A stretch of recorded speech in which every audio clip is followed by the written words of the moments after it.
elections were not happening when the BJP was thinking of banning.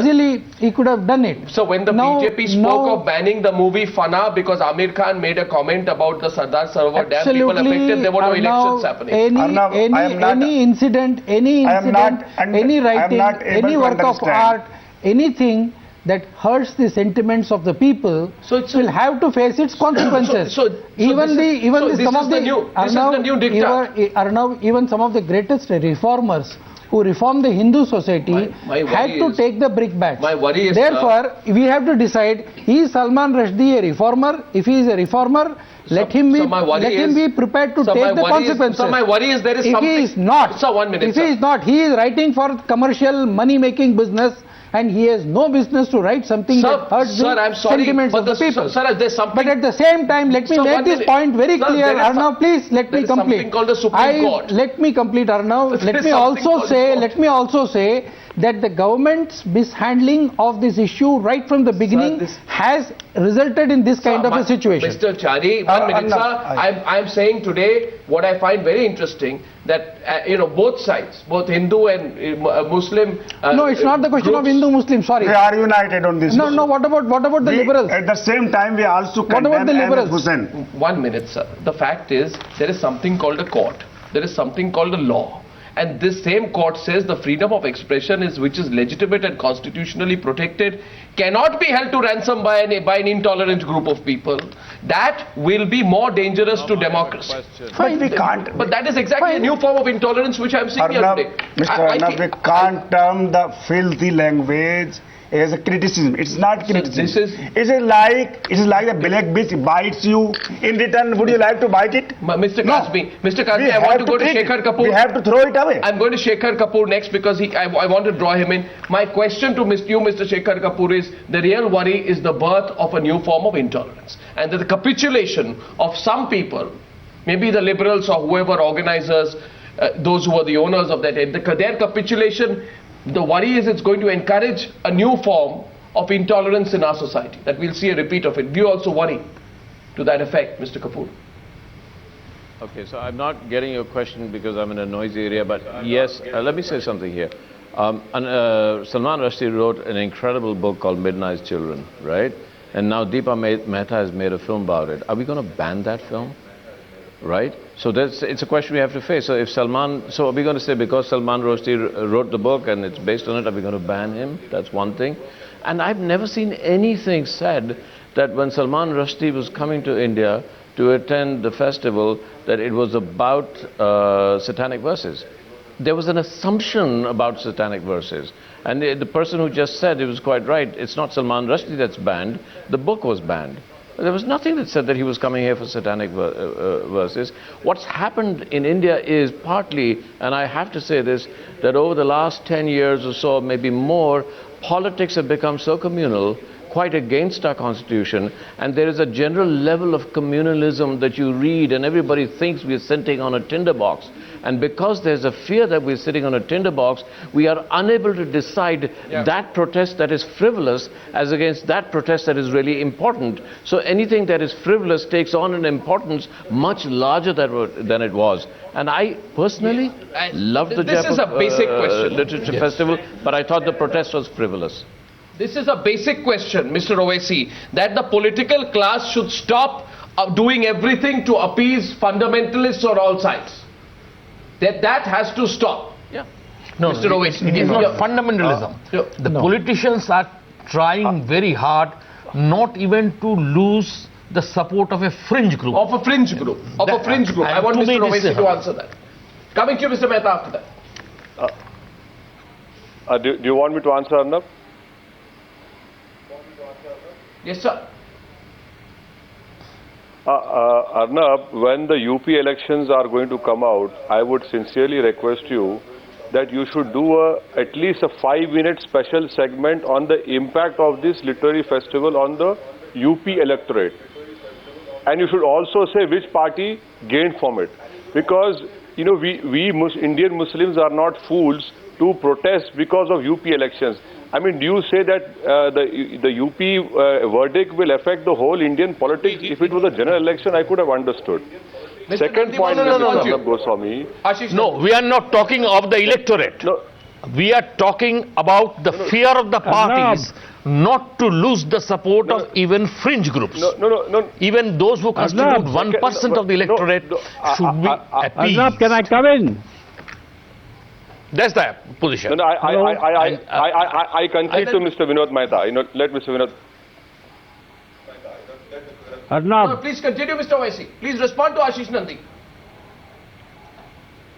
No, Mr. To respond to a great personality like Mr. Ashish Nandi, the answer is very simple. Mr. Ashish Nandi, let us put this whole thing in front of the masses and the public. This is a parliamentary democracy.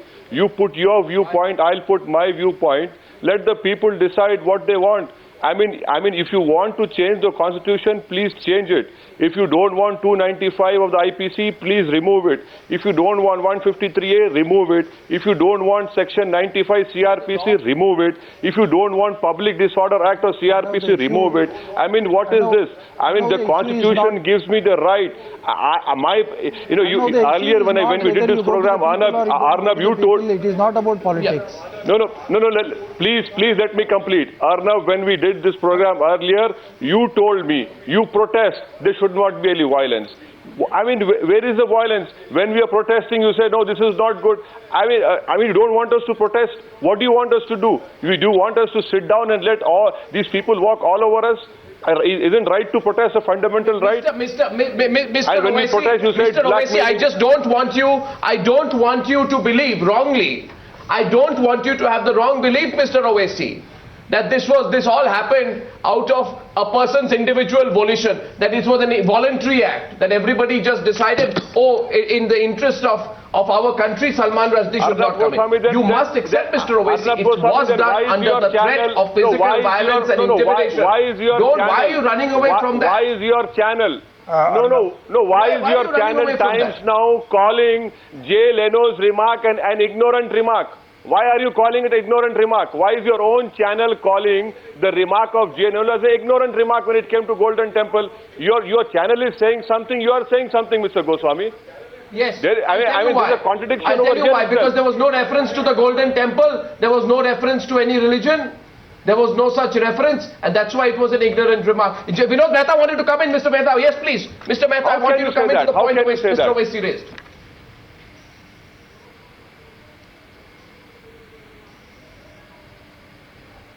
Lost contact. Vinod Mehta, please go ahead. Now, let us not hype this out of all proportion. India is not becoming North Korea or China. What has happened is that when the liberals go through this whole exercise of pseudo-anger and this defense of liberty and civil rights, they forget some basic things, that this is a specific incident in which a set of circumstances conspired to vitiate the atmosphere, in which the person who is being lauded as the last bastion of the freedom of expression himself played a major role in orchestrating the protests which got out of hand and led to this situation. Now, the reading by the four writers took the organizers by complete surprise. I mean, I was at Jaipur, I know this, that they were completely surprised that these four people suo moto started reading passages. And these four writers were in touch with Salman Rushdie all the time. And when they were stopped, Salman Rushdie tweeted, "Why are you stopping them reading from my great book, The Satanic Verses?" Now, this kind of situation is completely uncalled for, and you're playing into the hands of extremists. Salman was very angry when they were stopped. I think that's a completely new dimension, but we cannot overlook that dimension, Bachi Karkaria, can we? That Salman Rushdie, I mean, was orchestrating or manipulating all that was happening from behind the scenes somewhere, and maybe, as we said, enjoying the attention. Yeah, maybe Vinod has exaggerated it a bit, that, Salman is this master puppeteer. manipulating the entire outcome of this big literary festival where there are 138 odd other writers. But the point is that certainly Salman Rushdie stands the most to gain from this whole thing. And it's unfortunate that one individual can hold an entire not just a whole festival, but what seems like a national debate to ransom just by sitting in the background and creating this big hoopla around himself. Why did the organizers not take on Salman Rushdie? But certainly Salman... Why did the organizers not tell Salman Rushdie to stop? Because Salman Rushdie is obviously bigger than the organizers and the way this whole debate has played out. And the organizers cannot be held. Then the organizers would be told, you are silencing the freedom of the press, the freedom of expression, after they had taken this big stand about it. So they were in this double bind. And they unfortunately just didn't have the guts to stand up to it. But you can't play both ways. No, Bachi, you can't play both ways. Either you completely take on the handful of fringe groups and say, we're not going to listen to you, we are not intimidated by a clutch of people, we will carry on with the video link. Precisely. Or you don't make a song and dance about the video link till 12 o'clock. Then have 5 people come and sort of intimidate you and then come and say 3:30, I'm sorry, but our freedom of expression has been held hostage. I mean, you can't have it both ways. That's the simple point. The organizers of this festival, they are not great warriors of liberalism and all these Why things. Do you say so? If you accept that. Why do you say so? Otherwise, if they had some guts in them, they would have stood up against not only these protesters, even if you call them a handful of protesters. Let us take your words that there were only a handful of protesters. I didn't see more. They could have taken on them. They could have even taken on the government of India. Now, Government of India is on record saying that there was a terrorist threat to Salman Rushdie. That is why they advised him not to come. And then suddenly it emerges that there was no such threat, and who said this and who said not.